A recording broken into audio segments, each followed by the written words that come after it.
Hello students, welcome to the lecture series on basic electrical engineering once again.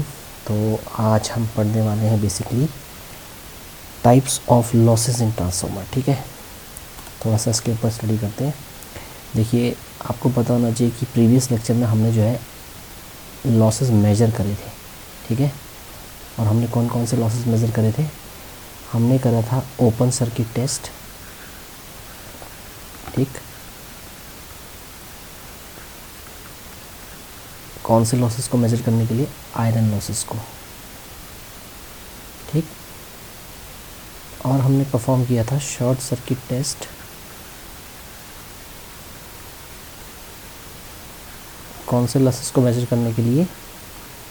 Copper losses को।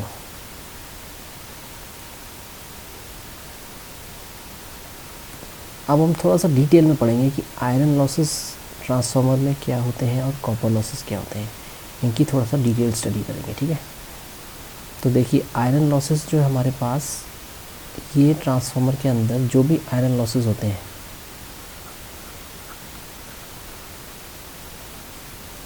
ये losses वो होते हैं जो वोल्टेज डिपेंडेंट होते हैं।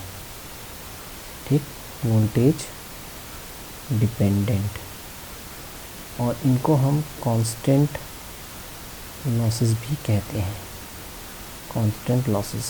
ठीक, दो प्रकार के होते हैं लॉसेस हमारे पास। एक होते हैं एडी करंट लॉस, और एक होते हैं hysteresis loss.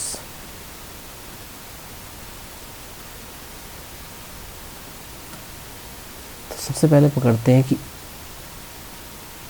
AD current loss क्या होते हैं।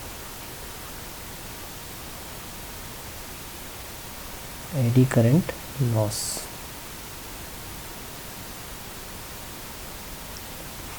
देखिए, मान लीजिए आपके पास कोई एक सिलेंड्रिकल कोर है, ठीक, और इस कोर को मैंने लेट्स से एक इलेक्ट्रोमैग्नेट में इसमें क्रिएट कर रहा हूँ।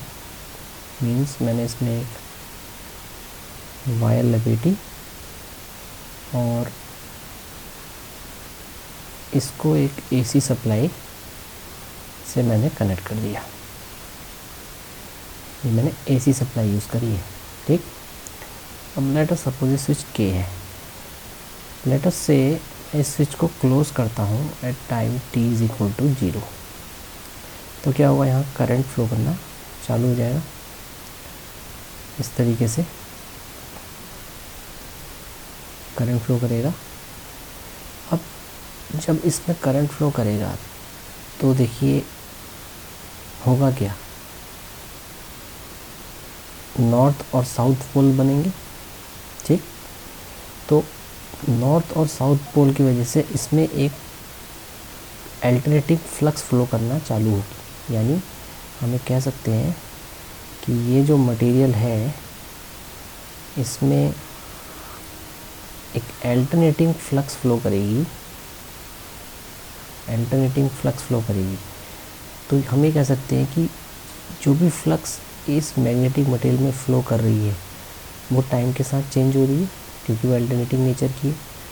टाइम के साथ जब फ्लक्स चेंज होगी तो क्या करेगी, वो मैग्नेटिक मटेरियल में इस तरीके के करंट्स को इंड्यूस करेगी। करंट्स कहलाते हैं सर्कुलेटिंग करंट्स। समझ आ गया? इस तरीके के करंट्स को इंड्यूस करेगी। These are known as circulating currents. क्या कहलाते हैं? Circulating currents. और इन्हीं करंट्स को हम कहते हैं एडी करंट्स। क्या कहते हैं? Eddy currents.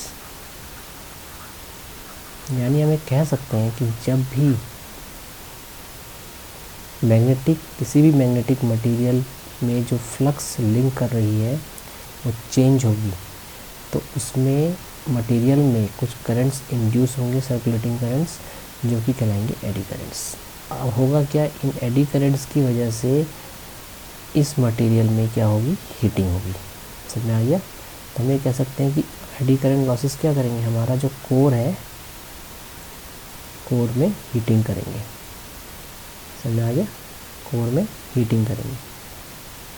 तो अब आपको इसको मिनिमाइज़ कैसे करना है, देखिए how to minimise the eddy current loss.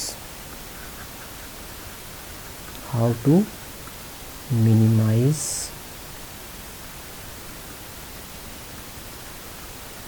The eddy current loss.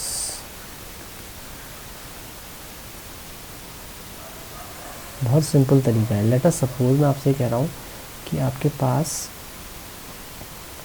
ये एक, लेट अस सपोज एक सॉलिड कोर है, ठीक है, और इस सॉलिड कोर में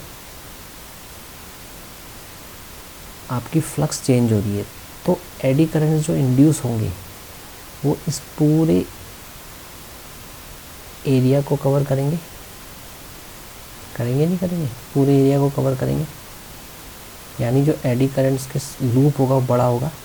अगर मैं इस पर्टिकुलर कोर को सॉलिड ना होके छोटे छोटे पीसेस में डिवाइड कर देता हूँ, लेट्स से एक पीस ये हो गया, एक पीस, दूसरा पीस ये हो गया। तो अब मैंने क्या किया, एक सॉलिड कोर ना लेकर के, पहले मैं एक सॉलिड कोर ले रहा था, अब मैंने क्या किया, इस पीस को लैमिनेशंस में डिवाइड कर दिया। तो क्या होगा, अब जो एडी करंट को एरिया मिलेगा वो कम मिलेगा। देखिए इतने ही एरिया में एडी करंट, सर्कुलेटिंग करंट फैलेंगे, ठीक है ना, यानी हमने एरिया कम कर दिया है। तो एक तरीके से जब हम एरिया कम करेंगे तो रेजिस्टेंस की वैल्यू जो होगी, जो कोर रेजिस्टेंस ऑफर करेगा एडी करंट्स को, वो बढ़ जाएगा। यानी एरिया को हमने रिड्यूस किया तो resistance offered by the core will increase, therefore eddy currents में क्या होगा, जो एडी करंट्स होंगे वो क्या हो जाएंगे, रिड्यूस कर जाएंगे। समझ में आ गया? तो एडी करंट्स को मिनिमाइज़ करने का एक ही तरीका है, बाय यूजिंग लैमिनेटेड कोर। तो अक्सर एकेटीव के अंदर ये क्वेश्चन पूछा जाता है कि ट्रांसफार्मर में लैमिनेटेड कोर का हम इस्तेमाल क्यों करते हैं। इसका आंसर यही होगा क्योंकि हम इस लैमिनेशन यूज़ करके एडी करंट लॉस को रिड्यूस कर देते हैं। समझ में आ गया? अब एडी करंट लॉस का एक फॉर्मूला होता है, वो सिंपल है। एडी करंट लॉस जो होते हैं वो हम कहते हैं कि एडी करंट लॉस जो होते हैं हमारे पास, वो फॉर्मूले में कहते हैं कि eddy current loss is equal to KE constant BM square F square to T square. यहाँ पे KE क्या होता है, एक कांस्टेंट है, ठीक। BM क्या है, मैक्सिमम फ्लक्स डेंसिटी। F क्या है, frequency, and T is the thickness